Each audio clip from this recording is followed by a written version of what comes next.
I'm not going to say too much because the three of them have already said everything. But I think it's very important to realize that SOS serves a very valuable purpose, not only for those of you who have suffered loss, but for those who might potentially suffer loss. The Samaritans does some good, but it will serve a completely different purpose to what SOS does in terms of help. But the really important thing, as far as I can see from my own personal experience, is that anybody who has experienced suicide, as we all have,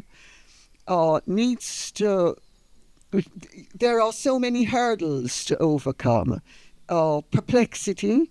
How could it have happened? What could I have done? Why didn't I do this? I mean, you can run around in circles indefinitely without ever having a solution. And I think acceptance of the fact that something that is so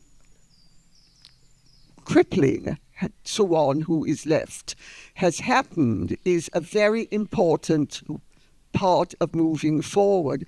And because I think it's very important to be able to remember the loved one who chose or felt compelled, whatever the motivation that led to their act. And of course, one can speculate till one is blue in the face. The fact of the matter is that there will always be a missing element. There's a bit that no one will ever understand or know why it happened. And I think there comes a point in life, certainly my own life has taught me, that there comes a point in life when you should stop running around in circles or trying to come up with an explanation, accept it, move on, which sounds simple, but is not really simple, so that you can actually, in terms of the loved one who has gone, they can continue living within you. They can continue, one doesn't need to be embarrassed or ashamed because somebody chose or felt compelled to do something that we don't understand. I mean, I remember in 2001, it might have been 2002, there was a great friend of mine called Lady Serena Breachman. She committed suicide, and I went to her memorial service, which was the saddest memorial service I've ever been to. And one of my dogs had puppies. And it was a total fluke that my dog's husband's mother was a grief specialist specializing in suicide. Her name was Jane Ungeon.